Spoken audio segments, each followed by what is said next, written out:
This video is designed to get you up and running very quickly with Trimble software. We're not going to touch on every single feature, but we will hit the most important ones. And the first thing it's going to ask you is the organization name. No reason to overthink this. We're going to type in trial farm. And if you've been using the desktop software for any number of years, you have these different projects that you would have entered.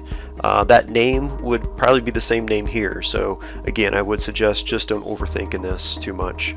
The time zone is Eastern time for me, and we have the measurement system as well as the currency symbol option there to pick from. We'll hit the save button. The next step is setting up the harvest year. In this example, we'll do 2019, and then you'll see a huge list of crops to pick from. Now, go ahead and do your best here and pick out the ones that you are 100% sure that you'll be using this coming year, or maybe last year if you're doing records from last year.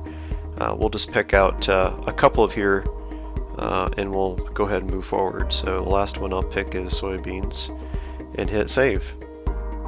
Now you'll be looking at the home screen, and the home screen will have these different widgets. The program allows you to customize the widgets. In the upper right hand corner of the widget is a little X button. This allows you to remove the widget from the screen. And once the widget is removed, we can take other widgets and just click and drag them and reposition them any way we wish. The other thing to point out for the widgets is this little gear button. This is a settings button, so for this Doppler radar widget we have in the upper part of the screen here, we can do an overlay for it. Hit save. And we also have these future and cash bid prices, which you can easily hit the little settings button and update that as well. But there is no right or wrong way here. This is designed to give you some quick information about your farm when you first log into your account. The next step is to add client farm field names. To do this, we'll click on the Farms button. Here we have our different tabs up above for client farm fields. As you can see, we have no fields yet, so we'll go ahead and add the field. Now we'll add the field name, call this the mag field, and now we're going to assign a client to that field name as well as a farm name. My best suggestion here is keep it simple. Some farms have 3 or 4 different farm names, others have just one farm name. This is just a way of sorting your fields out and finding them a little bit quicker. So for our farm example here, we have 10 different fields. One field is the mag field that makes up the home farm. That's how we set our farm up. So it's really up to you how you want to organize these different field names. But the next step here is going to be to draw the field boundary or import the boundary into the program. So a couple of different options here.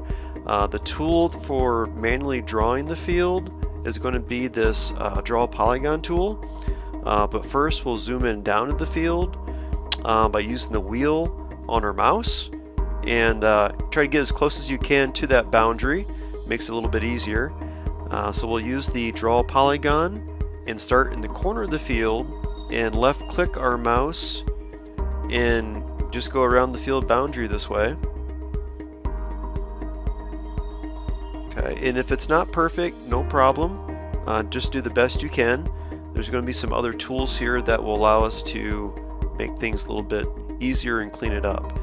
When you get back to your starting point, just click on the first point that was started, and that will create a field boundary for you. Now if you need to make some adjustments here and kind of clean things up, there's this edit polygon button that allows you to click on the boundary. You'll see at different points appear on the screen, and you can create points by clicking on the line, and you can move those points around and really get it dialed into what the field boundary is supposed to look like. If there are spots in the field that you need to cut out, there's other tools up here for cutting those things out.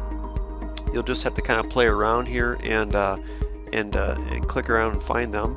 But there is a subtract button here that allows you to cut out things from the polygon. and as you can see, that will also cut out the acres. So this looks really good. The other option here is to import a shapefile. So if you have a boundary that's been geo-referenced, you can import that in instead of drawing that field out by hand. Probably going to be a much better way to do this process is just import the shapefile. But regardless, we can get to this point of having a boundary as a starting point, and then we can fine-tune it at any point in the program. The software does its best to calculate the acres for the field boundary. If you need to make the adjustment here and that field is really 45 tillable acres, this is what it will use for your record keeping. Okay, so very important part of the program here is the tillable acres. As we move on to the tabs up above, if you go to the crop, the other thing to point out here that will be very important for starting out is assigning the crop to the field for 2019. And for this field we have corn. The program does allow you to have subcrops for that field, so you can pick those out if you wish from this drop down list, or you can just ignore.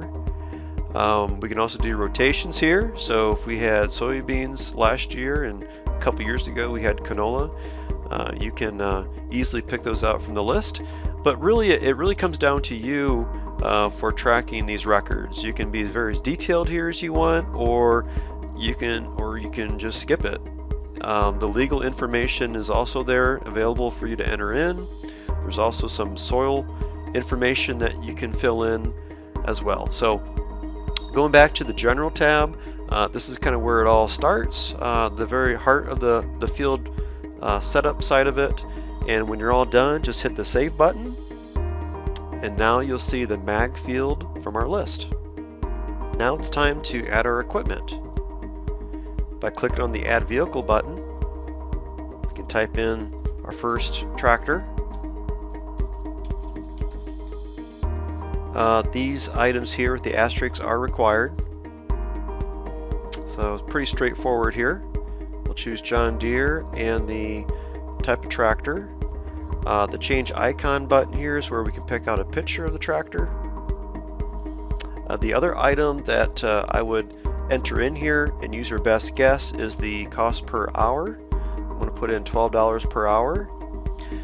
The information down below is more for the telematics side, which we won't get into, but that is another feature that is available in the software, is tracking the status and location of the tractor. And that's it. We'll hit the save button. And to add our planter, we'll hit the implements button and add implement.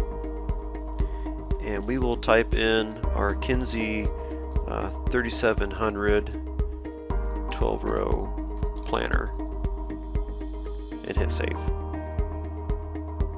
And that's it. And we go here to add inputs and materials.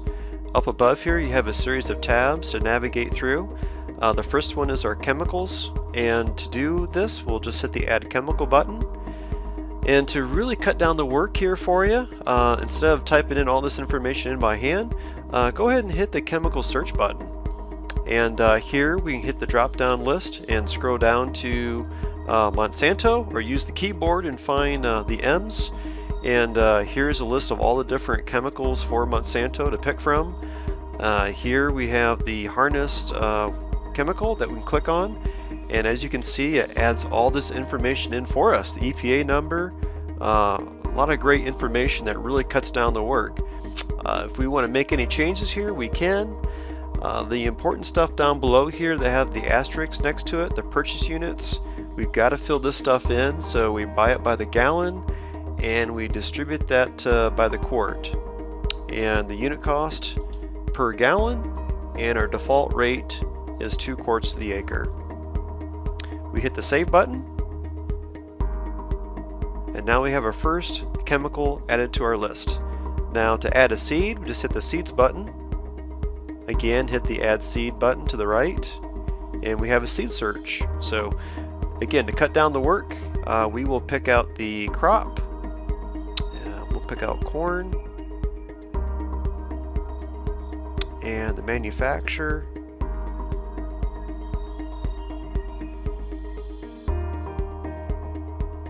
as you can see, there's all sorts of different seed varieties here by Pioneer. We'll just pick out one from the list, and again, fill in as much information as you can. We buy this by the bag, and it's distributed by the seed. The cost per bag, and the number of seeds in a bag, and our target rate per acre. And again, we just hit the save button. If you wish to track people on your field records, click on People and then choose Add Contact. Here we'll add John. He's one of our operators, and we'll also enter in his email address.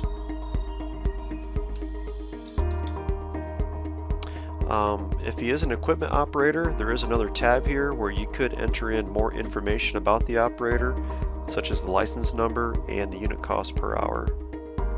For now, we'll skip that and hit save. Okay, so we've got some inputs and equipment and people set up. Now let's do our first field record. So if we go up to the very top here under Jump to Field, you'll see we'll have our mag field here to pick from, and we'll go ahead and pick that field. And you'll see the nav on the left went ahead and changed automatically for us. A few things to point out here for buttons. The overview button shows the 2019 crop year, and right now we don't have any records in here. That's why you're seeing a bunch of zeros, but this is a great screen to look at, and as we populate our records into the software, these numbers will change, and it will keep track of our inputs and quantities and costs per acre and per bushel and all kinds of good stuff here. So this is the first thing to point out, is the overview button. If we want to manually enter a field record for this mag field, we go to equipment activity, and as you do that, it will pull up the field boundary, and right now we don't have any records at all, so we'll hit the add button down below, and here you'll choose the crop zone. So this is our cornfield, and the operations are planting operation. We can enter in the number of hours it took to plant this field, and down below is where we can enter the operator, the vehicle, which is the John Deere tractor. We can also add the implement. We can add materials, then our chemicals. All the inputs that we've added to the software is right here. And basically manually, just real quick here, we can enter in all these fields, all this information, how much was used. It's doing its best job to guess how much we used based on the acres and the rate that we initially entered into the software. But here you can fine tune it, right? You can override these numbers and enter in what actually was applied to the field. Now keep in mind, this is just a very basic field record, manually entering it into the software to keep records of what happened. There's going to be two other ways of doing this. The other way is using the mobile app, which you have with the software program. So as you're in the field, you can actually enter in all these records on the go, and you'd have all your seed, your chemicals, and conditions of the field. You can enter in all that stuff and also have access to the history as well. You might want to go back last year and see what you did at the field. A lot of cool things there with the field records regarding to the mobile app, which we won't get into here, but you definitely want to install the mobile app onto your phone and use that software on the go. The other way to get records into the software is by going to data transfer and going to API connections. The API connections I'll touch on first, which right now we don't have any API connections set up, but if you go to add account and choose like the JD Link or the AFS Connect, all these are wireless connections. You might have the account already with John Deere or CNH. Basically what this will do for you is it will bring in the data from your other displays, your John Deere display, CNH, and just bring those right into the software program wirelessly, and there's no USB at all. So a very easy way to bring in those as applied maps, which would then populate the field records for you. So instead of you manually entering in the records, it's going to pull in a lot of that information for you, and then from there you can use that record or tweak it and make it even better into the software. So the API connection is great. So I would highly suggest, if you had the John Deere Operations Center or CNH AFS Connect, I would definitely recommend that you would set those up. The other way of doing it is, if you go to Manage Files, is to hit the Upload button and just do it via USB. So you do have this Upload Files button that allows you to bring in data from, again, John Deere, CNH, Trimble, and Ag Leader, all these different companies that we do support. So we can bring in data into the software, create layers, and do those sorts of things into the program. So this is just a very basic tour of the software. It can do so much more. I think you just need to get in there and play around with it. And if you've got questions, give our support team a call. You can reach them at 1-800-282-4103. And we also have an email address that you can tap into, and other different ways that you can ask questions.